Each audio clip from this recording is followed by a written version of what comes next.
you think I have, and I have a few things. Everything that I have is by the grace of God. Understand that. It's a gift.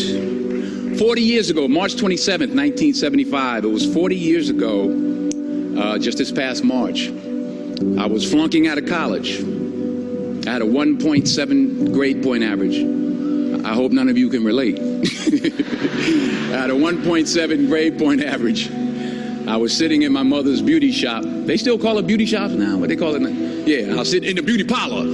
I was sitting in my mother's beauty parlor, and I'm looking in the mirror, and I see behind me this woman under the dryer. And every time she looked up, every time I looked up, she was looking at me, just looking me in the eye. And I didn't know who she was, and I said, she said, somebody give me a pen, give me a pencil, I have a prophecy. March 27, 1975, she said, boy, you are gonna travel the world and speak to millions of people. Now mind you, I was flunked out of college. I'm thinking about joining the army. I didn't know what I was gonna do, and she's telling me I'm gonna travel the world and speak to millions of people.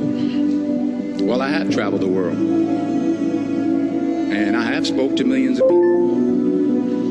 But that's not the most important thing, the success that I had. The most important thing is that what she taught me and what she told me that day has stayed with me since. I've been protected, I've been directed, I've been corrected.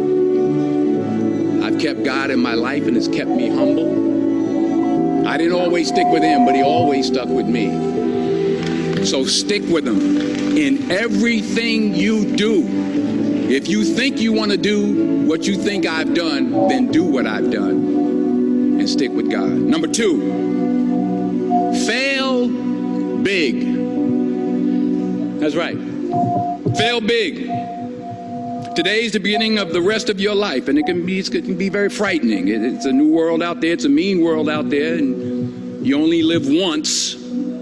So do what you feel passionate about. Take chances professionally.